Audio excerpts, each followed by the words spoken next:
नमस्कार, मैं रवीश कुमार। आसमान से बम गिर रहे हैं और सामने से गोलियां आ रही हैं, लेकिन दिमाग जहां था वहीं अटका हुआ है, जिससे पता चल रहा है कि दिमाग को खत्म करने की जंग इस दुनिया में हर जगह जीती जा चुकी है। इसका बमों और मिसाइलों से कोई लेना देना नहीं। प्रोपेगेंडा इतना मजबूत है कि बहुत से लोग युद्ध को सही बताते हैं, और रंग नस्ल के नाम पर नफरत इतनी मजबूत है कि मरने की हालत में भी कोई गोरा किसी काले को धक्का दे रहा होता है। मानवाधिकार का बखरा लग गया है, कई तरह के अधिकारों में बंट गया है। लोग अपने अपने धर्माधिकार, नस्लाधिकार, जात्याधिकार, रंगाधिकार, क्षेत्राधिकार, सर्वाधिकार को श्रेष्ठ बताने और दूसरे को नीचा दिखाने में लगे हैं। गनीमत है कि यूरोपीय और व्हाइट श्रेष्ठता से भरे किसी जानकार ने भूरे रंग के बारूद को ब्राउन साहिब नहीं कहा है। बम के धमाकों से घिरा यूक्रेन मानवता के नाम पर दुनिया से मदद मांग रहा है, लेकिन खुद उसकी सेना में घुसे नाजी और नस्लवादी तत्व और उसके समर्थक भारतीयों और अफ्रीकी लोगों के साथ भेदभाव भी कर रहे हैं, ज्यादातर अफ्रीकी के साथ। अफ्रीकी यूनियन ने इसकी निंदा भी की है कि यूक्रेन के लोगों को सबसे पहले सीमा पार कराया जा रहा है और अफ्रीकी नागरिकों को लाइनों से निकाला जा रहा है। संयुक्त राष्ट्र में शरणार्थी मामलों के उच्चायुक्त ने भी इसकी पुष्टि की है। पश्चिमी मीडिया के स्टूडियो में बैठे एंकर, जानकार और फील्ड से पत्रकार अपने प्रसारण के दौरान गोरों की श्रेष्ठता का बखान कर रहे हैं। कोई कह रहा है यह इराक या अफगानिस्तान नहीं है, यूरोप है, यहां कैसे युद्ध हो सकता। इसे आप घमंड और मूर्खता दोनों की श्रेणी में रखिए। जैसे इराक और अफगानिस्तान बम गिराने के लिए बने हैं। बिल्कुल यूक्रेन के प्रति सहानुभूति होनी चाहिए और युद्ध रोका जाना चाहिए, लेकिन साथ साथ इन चीजों से भी नजर मत हटाइए। जो युद्ध के विरोध में होते हैं वे हर देश और हर दौर में विरोध करते हैं। उनकी मुश्किल देखिए कि उन्हें युद्ध का विरोध उस नाजी सेना के लिए भी करना पड़ता है जो अंध राष्ट्रवाद में यकीन करती है और युद्ध को जायज मानती है।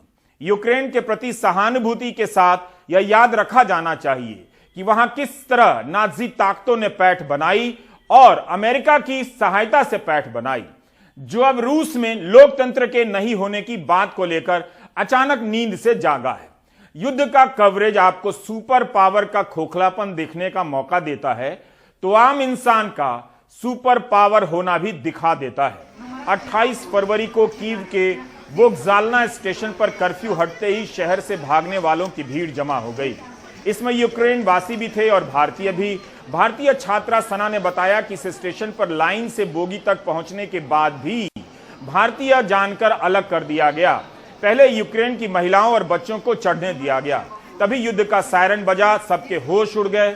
अपने परिवारों से बिछड़ता देख भारत के छात्रों से रहा नहीं गया, वे यूक्रेन के लोगों को ट्रेन में चढ़ाने लगे।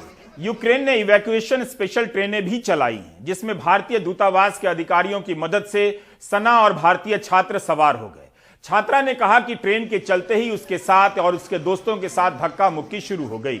अब वो कीव से लवीव और लवीव से रोमानिया की सीमा में प्रवेश कर चुकी है, कभी भी भारत आ सकती है। सना ने यह भी बताया कि सीमाओं पर स्थिति अब काफी सुधर चुकी है। पर सना का अनुभव एक तरफा या एक रंगा नहीं था। सना कीव के जिस मकान में रहती थी, उसके मकान मालिक ने उन्हें मैसेज किया है। अच्छा मैसेज है, यही कि बताना भारत के मीडिया में युद्ध को लेकर क्या कवर हो रहा है, कैसे कवर हो रहा है। आपने जो किराया दिया है वो युद्ध में फंसे यूक्रेन के काम आएगा, ये मैसेज में लिखा है।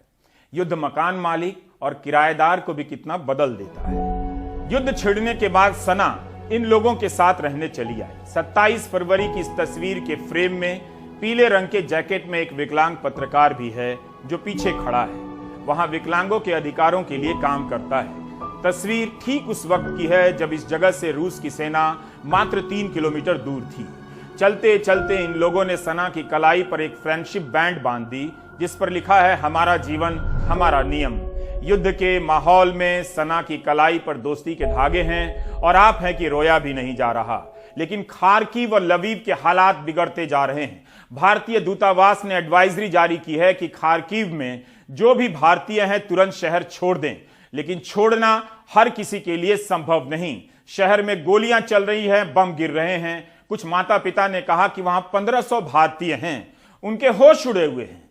खार्किव में ही कर्नाटक के छात्र नवीन एसजी की मौत हो गई थी। Advisory that has just been issued by our embassy a little while ago and also by us on the need for our nationals to leave Kharkiv immediately is on the basis of information received from Russia. We would urge all our nationals to leave Kharkiv immediately to the safe zones or further westwards using any means available, including on foot, and keeping safety in mind.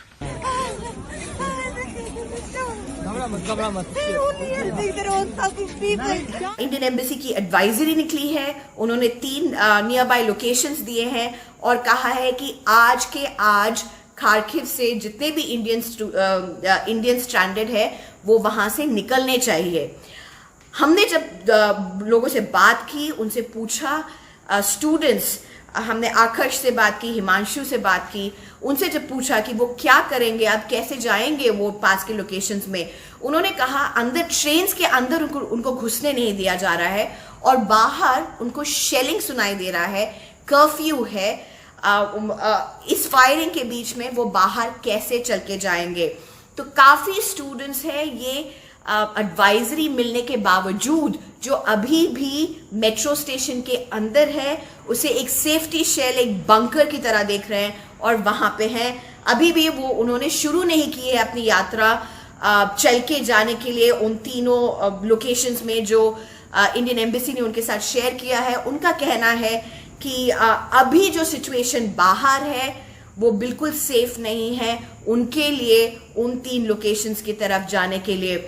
Lviv के छात्रों को भी निकालने की जरूरत है। छात्रों का कहना है कि खुद से निकलने का विकल्प बहुत कम है। रूसी सेना ने शहर में 20 से अधिक जगहों पर चेक पॉइंट बना दिए हैं। अभी सुमी के बच्चे के लिए यहाँ से रोमानिया, पोलैंड, हंगरी जाना बहुत बड़ा एक कॉम्प्लेक्स टास्क है, इसलिए हम नहीं जा रहे हैं। हमारे एक अफ्रीकन दोस्त थे, उनसे बात हुआ, वो लोग नॉर्मल गाड़ी टैक्सी बुक करके यहाँ से सुमी से लवीव के लिए निकला था ताकि वहाँ से लवीव से हम रोमानिया, पोलैंड जा सके। पर उनसे बात हुई जब उन्होंने बताया कि सुमी से लवीव के बीच में टोटल रशियन आर्मी के 20 चेक पोस्ट पड़ते हैं और यूक्रेनियन आर्मी के सुमी से जैसे हम निकलते हैं 5 किलोमीटर एक यूक्रेनियन आर्मी का चेक पोस्ट पड़ता है। यूक्रेनियन आर्मी कुछ नहीं करते हैं, पर जो 20 चेक पोस्ट रशियन आर्मी का पड़ता है वो काफी ज्यादा डिस्टर्बिंग होता है। एक नॉर्मल स्टूडेंट उसको बर्दाश्त नहीं कर सकता है। जब उन्होंने 10 से 12 रशियन चेक पोस्ट को क्रॉस किया था तो उनसे मेरी बात हुई। उनका कहना था कि बेटर होगा तुम सुमी में कुछ भी हो जाए सुमी में रहो, पर लवीव आने का कोशिश मत करना, ये रशियन आर्मी बहुत ज्यादा टॉर्चर कर रहे हैं। युद्ध की स्थिति में समाज बदहवास हो जाता है। जिस पर हमला होता है वह भी हमलावर हो जाता है, लेकिन जो हमलावर होता है उसका व्यवहार कुछ अलग होता है। यह जानने के लिए हमने मॉस्को में रह रहे सरफराज से संपर्क किया। रूस में भी सारे लोग इस हमले के साथ नहीं हैं, लेकिन उसी रूस में ऐसे लोग भी हैं जो युद्ध की तबाही से बेपरवाह हैं, सही मानते हैं। ऐसे लोग या तो प्रोपेगेंडा की चपेट में हैं या राजनीतिक रूप से इतने उदासीन हो चुके हैं कि फर्क नहीं पड़ता कि उनका देश दूसरे देश के साथ क्या कर रहा है, उस देश के साथ जहां उनके कई रिश्तेदार रहते हैं। सबसे अफसोस की बात यह है कि एक तरफ तो यूक्रेन में तबाही। महाशिवरात्रि की शाम मॉस्को का यह मैरी गो राउंड बिना बच्चों के घूमे जा रहा है। काट के ये घोड़े इस वक्त गुलजार नहीं है। बच्चे यहाँ हैं स्केटिंग रिंग में। भैया दीदी के साथ छोटे छोटे बच्चे बर्फ पर स्केटिंग कर रहे हैं, उड़े जा रहे हैं। क्या इन्हें बिल्कुल पता नहीं होगा कि इनके बाप बमवर्षक विमानों को उड़ा रहे होंगे और यूक्रेन के बच्चों की स्केटिंग रिंग पर बम गिरा रहे होंगे? सफेद बर्फ के ऊपर तैर रहे छोटे बड़े बच्चों की रफ्तार बता रही है कि जो देश दूसरे देश पर बम बरसाता है उसके बच्चे स्केटिंग करते हैं। यहाँ छोटे झूले पर छोटे बच्चे घूम रहे हैं। उनकी शाम हर रोज की शाम के जैसी है।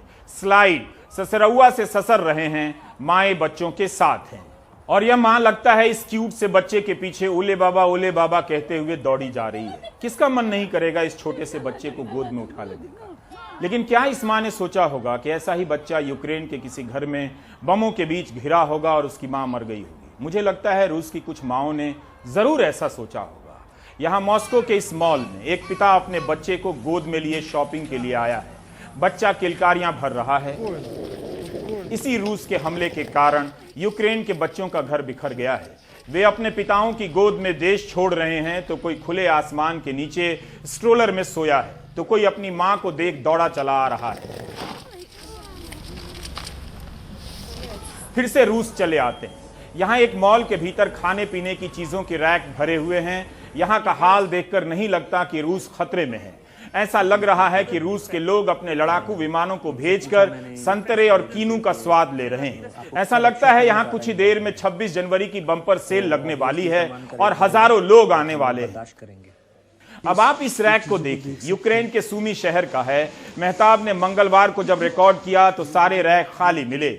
यहाँ खाने पीने की चीजों की भारी कमी हो गई है। सूमी पर रूस ने जबरदस्त हमला बोला है। इस शहर के लोग भी अपने देश को प्यार करते हैं और अपने देश के लिए लड़ रहे हैं, लेकिन संतरा खरीद रहे रूस के लोगों को भी लगता है कि वे भी अपने देश के लिए लड़ रहे हैं। बस एक के पास खाने के लिए संतरा नहीं है और एक संतरे छील रहा है और उसे दाम की चिंता भी नहीं है। कुछ नहीं है इधर में आप देख सकते हैं दुकानों में सामान का रेट धीरे धीरे बढ़ रहा है। अचानक से रेट बढ़ गया ऐसा नहीं है। 99 रूबल पर केजी यहाँ पे ऑरेंजेस हैं, जो आज से एक हफ्ता पहले शायद 97 या 90 रूबल का था। सेनानी वीरस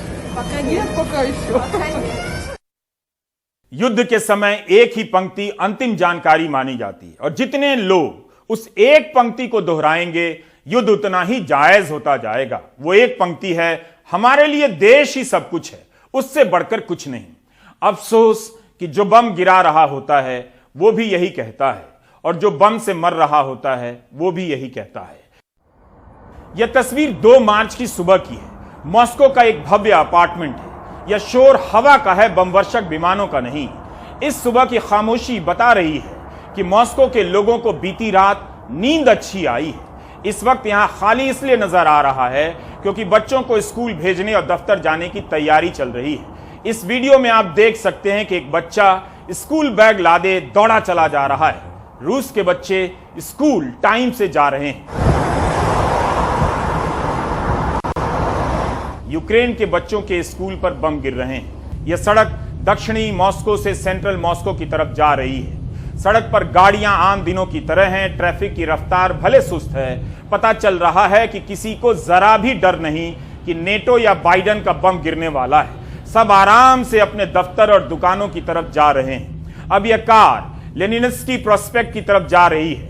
यह यूरोप का एक बड़ा एवेन्यू माना जाता है, मतलब एक चौड़ी सड़क जिसकी दोनों तरफ इमारतों की कतारें खड़ी हैं। मॉस्को की यह सड़क युद्ध के हंगामे, संयुक्त राष्ट्र की बैठकों और अमेरिकी कांग्रेसों की बहस से अलग सा शांत है।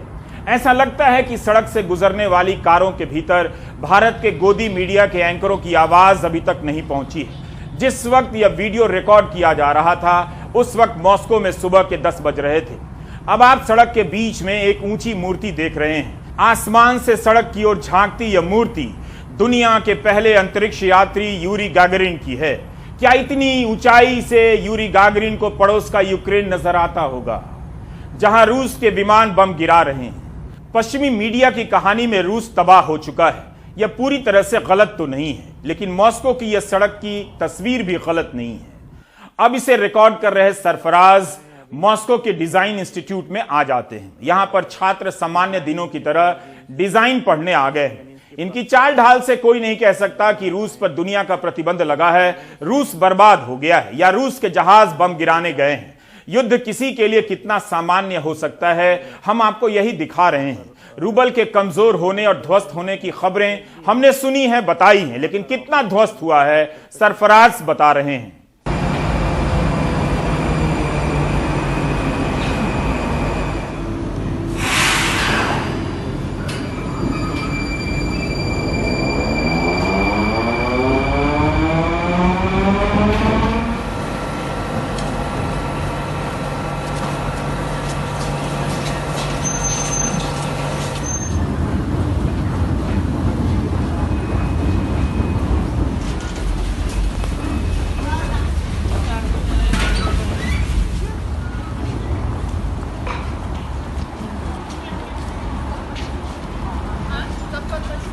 वॉर के इस सिचुएशन में जनजीवन सामान्य रूप से मॉस्को में चल रहा है। हालांकि यहाँ पे महंगाई थोड़ी बढ़ गई है और जो लोकल प्रोडक्ट्स है, जैसे कि ये 500 रूबल्स है। ये 500 रूबल्स के नोट में हम लोग पहले फॉर एग्जांपल 50 पीस अंडा, 3 किलो आलू, ये सब खरीद सकते थे। अभी इसका बहुत ज्यादा असर नहीं पड़ा है। कल भी हम लोगों ने यहाँ पे शॉपिंग किया है, तो जो लोकल फूड या लोकल प्रोडक्ट्स है उसमें ज्यादा फर्क नहीं पड़ रहा है। हमने इस वीडियो में मॉस्को को सामान्य तरीके से चलते फिरते देखा है, लेकिन दावे के साथ नहीं कह सकते कि दफ्तर और दुकान जा रहे सारे लोग युद्ध के समर्थन में हैं। भारत में भी कई लोग युद्ध शुरू होने पर मीम बनाकर पुतिन को पावरफुल बताने लगे। लोगों को युद्ध में रस आने लगा। ऐसे ही लोग रूस में भी होंगे, लेकिन यह भी संभव है कि बहुत से लोग कुछ ना करने की हालत में हों। जरूर दिखाई दे रहा है कि मॉस्को की दिनचर्या सामान्य है। क्या उस रूस को दिख रहा है कि यूक्रेन में क्या हुआ है? क्या यह तबाही कम है जो रूस के विदेश मंत्री चीख रहे हैं कि तीसरा विश्व युद्ध परमाणु युद्ध होगा और विनाशकारी होगा? 8 से 10 लाख यूक्रेनी शरणार्थी हो चुके हैं। घर तबाह हो गया और घर छूट भी गया। क्या कभी यूक्रेन के लोगों को वापस मिलेगा? अगर रूस के कब्जे में आ गया तो उस $1 बिलियन की मदद का क्या होगा जिसका ऐलान दिन रात पश्चिम के देश किए जा रहे हैं? क्या वो पैसा ये लोग रूस को भी दे देंगे कि यूक्रेन को फिर से खड़ा करे? यूक्रेन पर बमों का गिरना और रूस पर प्रतिबंध के लगने में कितना फर्क है? यूक्रेन में जिन जगहों पर शांति दिखती है वहां भी धड़का लगा रहता है कि बम कब गिर जाएगा। लेकिन 1 मार्च की शाम मॉस्को में एक रूसी फिल्म की शूटिंग हो रही थी। इस बेसमेंट में पीछा करने का सीन फिल्माया जा रहा है। रूस बम भी गिरा रहा है, फिल्म भी बना रहा है। 2014 में भी पूर्वी यूक्रेन में रूस और यूक्रेन के बीच तनाव बना रहा। उस दौरान भारतीय दूतावास की सक्रियता और इस दौरान की सक्रियता के बीच तुलना कीजिए, काफी फर्क दिखेगा, समझ भी आएगा। फरवरी 2014 में यूक्रेन में तख्ता पलट की घटना होती है। इस तख्ता पलट में अमेरिका ने नाजी तत्वों को उकसाया, समर्थन दिया और इनके भरोसे तथाकथित लोकतांत्रिक आंदोलन कराया गया, जिसके कारण यूक्रेन के तत्कालीन राष्ट्रपति को देश छोड़कर भागना पड़ा। 2014 में रूस ने पूर्वी यूक्रेन के अलगाववादी तत्वों का साथ दिया और यूक्रेन की सेना के साथ भिड़ंत हो गई। उस वक्त भी यूक्रेन में पढ़ रहे भारतीय छात्रों की जान पर बन आई थी। 30 मई 2014 के इकोनॉमिक टाइम्स की यह खबर आप भी देखिए। लिखा है कि आज भारत ने अपने नागरिकों और खासकर छात्रों से कहा है कि वे दोनेत्स्क और लुगांस्क के इलाकों को छोड़ दें, जहां लगातार हिंसक झड़पें हो रही हैं। भारत ने अपनी एडवाइजरी में पूर्वी और दक्षिणी उत्तरी यूक्रेन में रह रहे भारतीयों को भी अपनी सुरक्षा को लेकर सतर्क रहने को कहा है। इस एडवाइजरी में खासकर छात्रों को चेतावनी दी गई है। खबर में लिखा है कि अधिकारियों के अनुसार इन इलाकों में 1000 भारतीय छात्र रहते हैं। 2014 में केरल के आरएसपी के सांसद एनके प्रेमचंद्रन ने लोकसभा में एक सवाल पूछा। 13 अगस्त 2014 को लोकसभा में इस सवाल का जवाब तत्कालीन विदेश मंत्री सुषमा स्वराज ने दिया। हमें अंग्रेजी में दिया गया ही जवाब मिला है, जिसका अनुवाद हमने अपने हिसाब से किया है। सुषमा स्वराज इस जवाब में कहती हैं कि 3-4 जून को करीब लुगांस्क और दोनेत्स्क में रहने वाले 1000 भारतीय नागरिकों को, जिनमें ज्यादातर मेडिकल छात्र थे, इवैक्यूएट कर ट्रेन से कीव लाया गया। इन इलाकों में हिंसा बढ़ने के कारण इन्हें निकाला गया।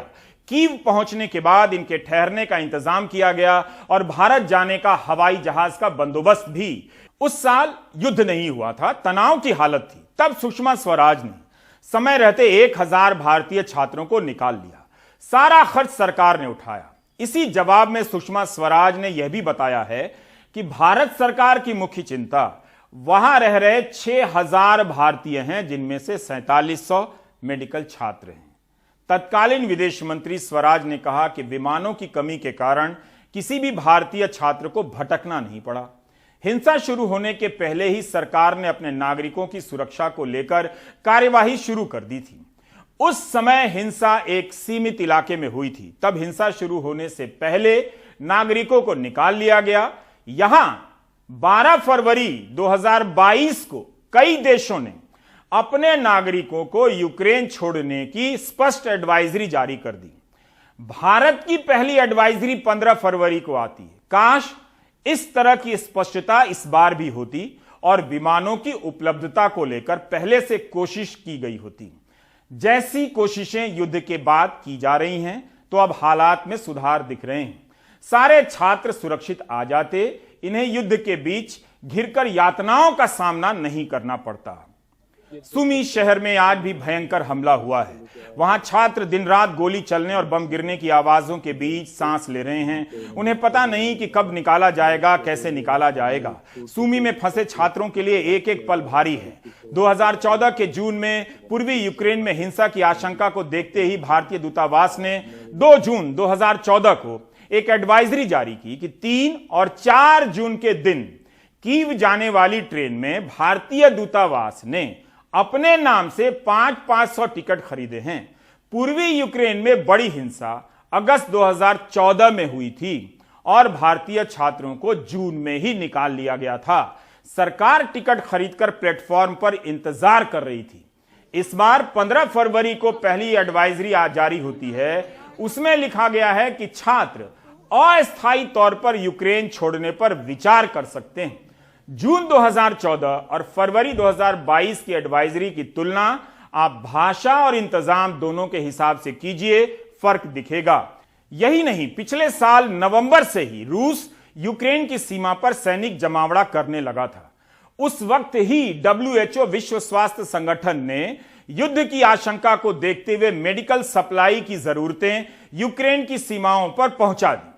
जो भी हुआ बाद में हुआ है, वो कितना कारगर है या नहीं इस पर बहस होगी, लेकिन युद्ध के पहले के 2 महीनों में जो हुआ उसे भी साफ साफ देखने की जरूरत है।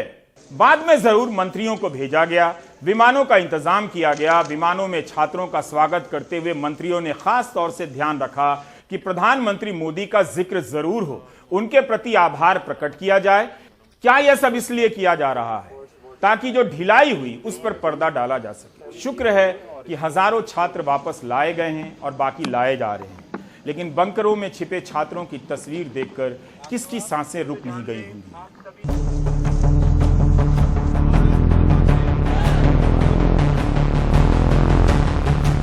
माननीय प्रधानमंत्री जी ने ये डे 1 से इसको इंश्योर करने की कोशिश की कि एक भी आदमी हमारा जो है वहाँ न फंसे, कोशिश ये की जाए। आप जितने तकलीफ में थे, जितना दुख देख रहे थे, आप लोग शायद नहीं सो पा रहे थे या ठीक से नहीं खा पी पा रहे थे। सरकार में बैठे हुए लोग भी तो बहुत सीनियर पोजीशंस पर हैं, हमारे प्रधानमंत्री, कैबिनेट कलीग्स, हमारे ऑफिशियल्स, वो भी दिन रात जाग करके आपकी चिंता कर रहे थे, आप ही लोगों के लिए काम कर रहे थे।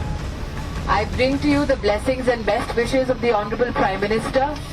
मोदी जी स्वयं पूरे घटनाक्रम की नजर भी रखे हुए हैं, हर चीज की उनको सूचना दी जाती है और वो हमारे सुझाव भी देते हैं, आगे की गाइडेंस भी देते हैं। प्रधानमंत्री आदरणीय नरेंद्र मोदी जी के द्वारा यह जो अभियान प्रारंभ किया गया है, जिसमें यूक्रेन से हमारे देश के सारे बच्चों को, नागरिकों को लाने के लिए हम पूरी तरह से प्रतिबद्ध हैं। अभी इस ऑपरेशन गंगा अभियान के तहत यूक्रेन से हमारे सारे बच्चों को इस यहाँ पर वापस लाया गया है। देश के प्रधानमंत्री आदरणीय नरेंद्र मोदी जी एक एक बच्चे के लिए वहाँ पर चिंता कर रहे हैं। रात और दिन प्रधानमंत्री मोदी जी के नेतृत्व में, उनकी निगरानी में हर हिंदुस्तानी को सुरक्षित भारत लाने के लिए दिन और रात भारत की सरकार काम कर रही है। एक बार फिर आपका हम स्वागत करते हैं। प्रधानमंत्री ji is in touch with the Ukrainian राष्ट्रपति ji. The conversations are on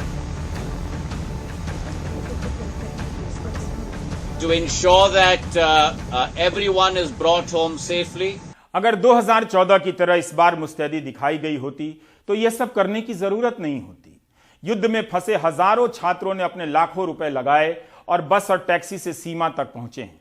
इन्होंने खुद से खुद को इवैक्यूएट किया है। इसका श्रेय भी सरकार ले रही है।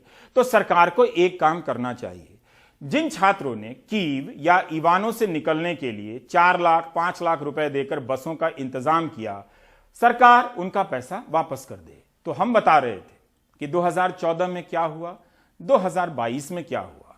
2014 में पूर्वी यूक्रेन में तनाव बढ़ा, हिंसा भी हुई। रूस ने इस तरह से हमला नहीं किया था।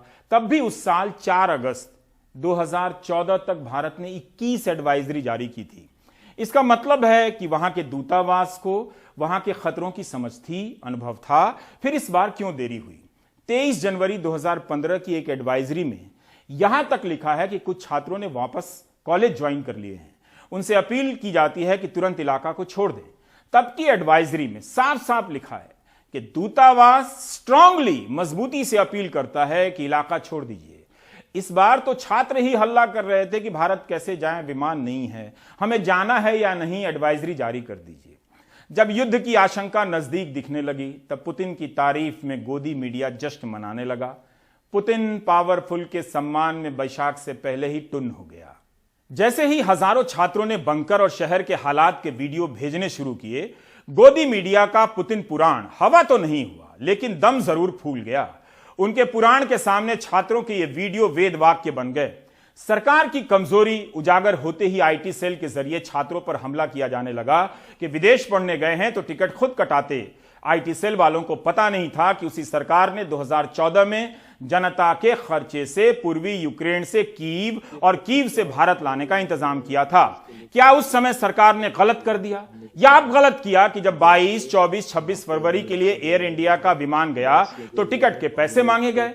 ठीक है, 25 फरवरी को सरकार ने कहा कि यात्रा फ्री होगी, लेकिन क्या इस बार सब कुछ बाद में नहीं हो रहा? क्या 3 विमान से हजारों लोग लाए जा सकते थे? क्या यह उचित था कि छात्र फंसे हों और यहां उन्हें लेक्चर दिया जा रहा हो कि आप विदेश क्यों गए, खुद से क्यों नहीं आते? 2014 में यूक्रेन में 4700 मेडिकल छात्र थे, जैसा कि सुषमा स्वराज ने अपने बयान में कहा। इस बार 20,000 भारतीय छात्र बताए जा रहे हैं। 7 साल में इतनी संख्या क्यों बढ़ी, इसके कारणों में जाने का वक्त अभी नहीं।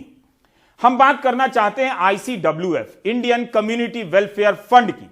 पिछले साल सरकार ने लोकसभा में बताया कि इसमें 474 करोड़ हैं। यह बजट का पैसा नहीं है, बल्कि भारतीयों के पैसे से ही यह फंड जमा हुआ है। भारत सरकार ICWF दिवस भी मनाती है। पिछले साल अलग अलग दूतावासों में इंडियन कम्युनिटी वेलफेयर दिवस मनाया गया और इनकी तस्वीरें ट्वीट भी की गईं। यह तस्वीर घाना स्थित भारतीय दूतावास की है। राजदूत ने ट्वीट किया है कि आजादी के अमृत महोत्सव के उपलक्ष्य में इंडियन कम्युनिटी वेलफेयर फंड दिवस मनाया गया। इस दिन भारतीय समुदाय को बताया गया कि उनके कल्याण के लिए क्या क्या कदम उठाए गए हैं। कोविड का पहला कहर टूटा था, तब विदेशों में फंसे भारतीयों से टिकट लेने के सवाल पर कुछ जगहों पर याचिकाएं दायर कर दी गईं और बाकायदा इस फंड के इस्तेमाल को लेकर बहस हुई। आप इंटरनेट पर उन खबरों को सर्च कर सकते हैं। आईटी सेल को यह भी बताइए कि 2014 में जब संकट शुरू भी नहीं हुआ तब भारत सरकार ने 1000 छात्रों के ट्रेन टिकट और हवाई टिकट कटाए। तो इस बार भी यह काम उसी का था और उसके लिए उसके पास 400 करोड़ रुपए का फंड भी। जिस तरह से युद्ध के बाद कई विमानों की व्यवस्था की जा रही है, उसी तरह के कदम पहले उठाए जा सकते थे। यह बात बार बार बताने की जरूरत है क्योंकि अभी तक भारतीय छात्रों को भला बुरा कहना बंद नहीं हुआ है। यूक्रेन के दूतावास के पास भी 20,000 भारतीयों के कुछ करोड़ फंड तो जमा हुए ही होंगे ICWF में। उन पैसों की मदद से तुरंत इंतजाम किए जा सकते थे। यूक्रेन की एक छात्रा का ट्वीट है कि 24 फरवरी को एयर इंडिया ने उड़ान रद्द कर दी, 26-27 फरवरी को UIA ने उड़ान बंद कर दी। अगर हमारे विमान में बैठने से पहले युद्ध हो गया तो क्या यह हमारी गलती है? तब पूजा पर हमला होने लगा कि 15 फरवरी की एडवाइजरी का पालन क्यों नहीं किया गया। किसने कहा एडवाइजरी मत देखो? लेकिन यही तो सवाल है कि 2014 की एडवाइजरी की तरह क्या 15 फरवरी 2022 की एडवाइजरी उतनी स्पष्ट थी? यूक्रेन से लगे रोमानिया, हंगरी और पोलैंड की सीमाओं पर हालात अब बेहतर हैं। भारत सरकार ने भी हालात पर अब पकड़ बना ली है। भारतीय छात्रों के अनुभव भी बदलते जा रहे हैं। आज जो भी हालात सुधरे हैं, अगर छात्रों ने, उनके मां बाप ने, विपक्ष के नेताओं ने और मीडिया के कुछ हिस्से ने आवाज नहीं उठाई होती तो बदहवासी बनी रह सकती थी। अब इंतजाम बेहतर हो रहे हैं और यूक्रेन की सीमाओं से लगे लोग भी शरणार्थियों और भारतीयों की मदद के लिए आगे आ रहे हैं। एक छात्र आयुष ने बताया कि स्लोवाकिया की सीमा पर वहां के लोगों ने काफी अच्छा इंतजाम किया था। Sir, see how helpful they are, the people of Slovakia. They are giving us free jacket and you can take whatever you want sir. They are really helpful, sir. We crossed the border of Slovakia and you can take whatsoever you want. Even jackets and chips, kurkure, they are giving hot water and all. Really helpful, sir. I just like them. As water. So kind of them. कोई कभी भी prime time देख रहा है क्या जो युद्ध के मैदान में चिप्स और कुरकुरे मिलने के सुख पर कविता लिख सके? ये कुरकुरे नहीं हैं, इनमें जीवन है। बंदूक की गोली और बम के धमाकों के बीच इन छात्रों की स्मृति से जीवन का हर स्वाद चला गया होगा। जिस शहर में कुछ ना बचा हो, वहां से जान बचाकर इस तरह के सामानों को देखना भी जीवन को वापस पाना है। इन्हीं सब सामानों से भरे घर और अपार्टमेंट तबाह हो गए। इन्हें ही देखकर यूक्रेन के लोगों को लगा होगा कि शायद घर आ गए। यह पोलैंड और यूक्रेन की सीमा को जोड़ने वाला मेदिका बॉर्डर है। पोलैंड के नागरिकों ने अपने घर का सामान यहाँ उड़ेल दिया है। जिनका घर चला गया है, देश चला गया है, उन्हें जैकेट मिल रहा है। इस वक्त इस ठंड में जैकेट ही देश है, जैकेट ही सीमा है, जैकेट ही संयुक्त राष्ट्र है। पोलैंड में पढ़ने वाले भारतीय छात्र भी मदद के काम में शामिल हैं। यही वो लोग हैं जो दुनिया की हर ताकतवर और सनकी सेनाओं का मुकाबला अपने पुराने कपड़ों और खाने पीने के सामानों से करते आ रहे हैं। पोलैंड के लोगों ने बस का इंतजाम किया है। इन तस्वीरों को देखते हुए जरा बताइए, हौसला बम से मिलता है या ऐसे लोगों से जो बमों के बीच चले आते हैं हाथ थामे? Do you get my point? तो मैं इस प्लेटफॉर्म के थ्रू गवर्नमेंट को एक मैसेज देना चाहता हूं कि कीव में और खार्किव के अंदर बहुत हालात ज़्यादा ख़राब हो चुके हैं। तो हमें एक ऐसा पॉइंट वहां पे बनाना चाहिए 80-90 किलोमीटर दूर खार्किव से या कीव से, और वहां तक आप एक ऐसा एक्सेस दें जिससे कम से कम 15-20 बसेस वहां जा सकें इंडियन फ्लैग के साथ। और वो गवर्नमेंट जो है उन रशियन गवर्नमेंट से बात करे कि हम लोग अपना ट्रांसपोर्ट वहाँ भेज रहे हैं अपनी कम्युनिटी के लोगों को निकालने के लिए। तो आप कोई भी ऐसा अटैक या कुछ भी इस तरीके से ना हो पाए उन बसेस पे, उन ट्रांसपोर्ट पे। तो एक मेरा यही मैसेज है कि उस तरीके से हम ज़्यादा से ज़्यादा लोगों की मदद कर सकते हैं, उनको सेफ निकाल सकते हैं। जो मेदिका बॉर्डर पे फंसे हुए हैं पोलैंड की तरफ, वो अगर बॉर्डर क्रॉस कर लेते हैं तो एम्बेसी की तरफ से 100 किलोमीटर दूर एक होटल फैसिलिटी प्रोवाइड कराई गई है जो बहुत अच्छी फैसिलिटी है। और उस फैसिलिटी के अंदर बहुत अच्छी कैपेसिटी है, लोग रुक सकते हैं, खाने पीने का इंतज़ाम है। आप 4-4 दिन से लाइनों में खड़े हुए हैं तो आप जो है वहाँ पे रेस्ट कर सकते हैं पूरा, और आपको मेडिसिन वगैरह सब प्रोवाइड होगी। हजारों भारतीय छात्र खुद से सीमा पर आ चुके हैं।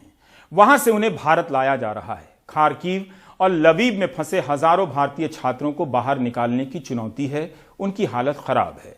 उम्मीद है यहां फंसे भारतीय नागरिक भी सुरक्षित वापस आ जाएंगे। उम्मीद यह भी कीजिए कि एक दिन यूक्रेन के लाखों लोग भी अपने घरों को लौट आएंगे। आप ब्रेक ले लीजिए।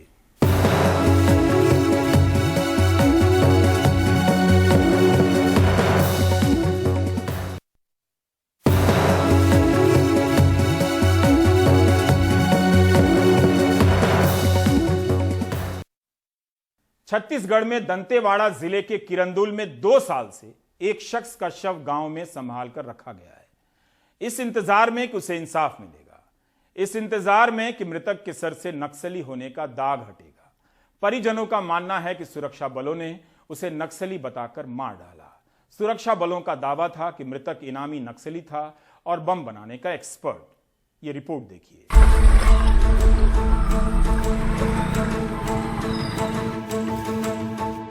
19 मार्च 2020 सुबह 7:30 बजे गमपुर के जंगलों में सुरक्षा बलों ने मुठभेड़ का दावा किया।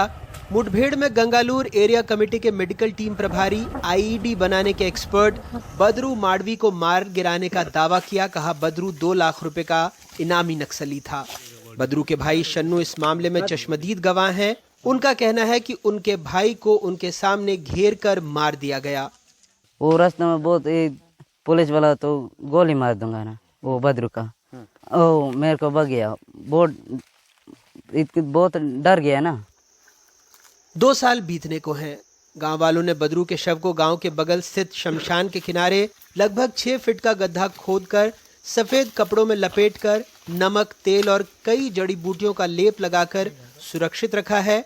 मौसम की मार से बचाने के लिए शव के ऊपर लकड़ी के फट्टे से ढककर 2 पॉलिथीन लगाकर उसे मिट्टी से दबाकर रखा गया है। हालांकि शव अब काफी हद तक कंकाल में बदल चुका है, लेकिन गांव वालों का कहना है कि इंसाफ मिलने तक वो शव को सुरक्षित रखेंगे। उनका ये भी कहना है कि बदरू नक्सली नहीं था, वो महुआ चुनने गया था। गड्ढा खोद के ऐसे डापे गया बलूले डाल के। अभी अंतिम संस्कार नहीं किए? नहीं किए सर। तो कपड़ा उपड़ा क्यों रखे? कपड़ा कब बांधते संसार को नहीं तो समय में जलाऊंगा बोल के ऐसे रखा है सर। कोर्ट में लगाया था उस समय, तब फिर कोरोना होकर के लॉकडाउन में बोल के ऐसे नहीं लगाया सर। तो उसका शिनाख्ती है बदरू माडवी पश्चिम बस्तर डिविजन कमेटी की सदस्य होने के रूप में शिनाख्त हुआ है। उसके पश्चात विधि अनुसार पोस्टमार्टम एवं अन्य जो कार्रवाई जो माननीय उच्चतम न्यायालय एवं नेशनल ह्यूमन राइट कमीशन के निर्देशानुसार जो गाइडलाइंस है उसी का पालन करते हुए पूरा संपन्न किए गए थे। हाल फिलहाल में हमारे पास ये जानकारी प्राप्त हुआ है, उसका अंतिम क्रियाक्रम करने के दौरान जो परिजन द्वारा डेड बॉडी के साथ साथ उनके साथ कुछ प्रिजर्वेटिव करने के हिसाब से नमक और हर्बल्स वगैरह डाल कर रखा है और बाद में उसका समय समय पर वो लोग उसको खोल कर देखे जा रहे हैं। इस जानकारी हम लोग के पास प्राप्त हुआ, उसके और विस्तृत डिटेल हम लिया जा रहा है। दरअसल परिजनों को उम्मीद है कि जब न्यायालय इस मामले को संज्ञान में लेगा और जांच के लिए शव के पोस्टमार्टम की बात आएगी तब शव को बाहर निकाला जाएगा। पुलिस बेवजह ग्रामीणों की हत्या कर रही है और नक्सलवाद के नाम पर उनके बेटे की हत्या कर दी गई। इस मामले को न्यायालय द्वारा संज्ञान में नहीं लिया जाएगा तब तक अंतिम संस्कार नहीं किया जाएगा।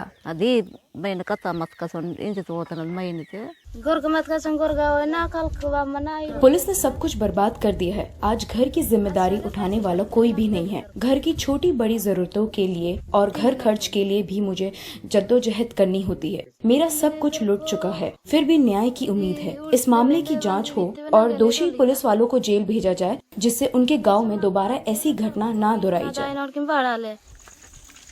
दंतेवाड़ा जिले के किरंदुल की पहाड़ियों के पीछे लगभग 20 किलोमीटर की दूरी पर गामपुर गांव है। कुछ किलोमीटर पैदल, कहीं तीखी चढ़ाई तो कहीं उथला पानी। न यहाँ बिजली के खंभे दिखे, न स्कूल, न स्वास्थ्य केंद्र। लंबे वक्त से यहाँ के लोगों के लिए संघर्षरत सोनी सोरी भी हमारे साथ थी। सिर्फ एक कागज का इंतजार है कि कोर्ट उसका संज्ञान में लेके क्या कहा। इस बात का नहीं कि उनको न्याय मिलेगा, कि वो जो मारे हैं वो पुलिस वाले जेल जाएंगे कि क्या करेंगे, वो तो बहुत दूर की बात है। सरकेगुड़ा में जबकि आ गया उसका मतलब डिटेल, वहाँ के लोगों को अभी FIR करके जेल नहीं भेजा गया, एड्समट्टा में नहीं भेजा जा रहा। तो इस वाले मामले में कितनी आसानी से पुलिस सरकार उनको जेल तो नहीं भेजती है। पर मतलब आदिवासियों के साथ अन्याय है, इंसाफ मिलता कब। फिर भी आदिवासी हम सब मिलके कोर्ट का इंतजार करते हैं। गांव वालों का ये भी आरोप है कि बद्रू की हत्या पहला मामला नहीं है। 2017 में भीमा कड़ती, उसके पहले मासो जैसे कुछ और ग्रामीणों की कथित तौर पर मुठभेड़ में हत्या कर दी गई। गमपुर के लिए भी ये कोई पहली कहानी नहीं है। दरअसल किरंदुल की पहाड़ियों के पीछे इस गमपुर गांव से ही अब तक 5 लोगों को मुठभेड़ के नाम पर मार दिया गया है। गाँव वालों का आरोप है कि जब भी वे वनोपज के लिए जंगलों में जाते हैं तो सर्चिंग पर चलने वाले जवान उन्हें नक्सली होने का ही आरोप लगाते हैं। सरकार गांव से दूर है जिससे उनका जीवन अधर में अटका है। यहाँ किसी के पास भी न तो आधार कार्ड है, न ही वोटर कार्ड। गांव के कुछ लोगों के पास बहुत पुराना राशन कार्ड है, इसलिए जब पुलिस उन्हें जंगलों में पकड़ती है तो पहचान साबित करना मुश्किल होता है। देश के दूसरे आदिवासी अंचलों की तरह गामपुर के ग्रामीणों के भी रोजगार का एकमात्र जरिया वनोपज है, जिसे इकट्ठा करने वो दिन भर जंगलों में भटकते हैं। लेकिन उनकी शिकायत है कि कई बार समुचित पहचान पत्र नहीं होने की वजह से सुरक्षा कर्मी उन्हें बेवजह प्रताड़ित करते हैं। बद्रू माड़वी के बहाने सारे ग्रामीण इकट्ठा हुए हैं। वो चाहते हैं न्यायिक हस्तक्षेप हो, ऐसी समस्याओं का कोई ठोस समाधान मिले ताकि और कोई निर्दोष बद्रू माड़वी की तरह सुरक्षा बलों की गोलियों का शिकार न बने। बस्तर में अपने सहयोगी विकास तिवारी और कैमरा पर्सन रिजवान खान के साथ अनुराग द्वारी, NDTV इंडिया।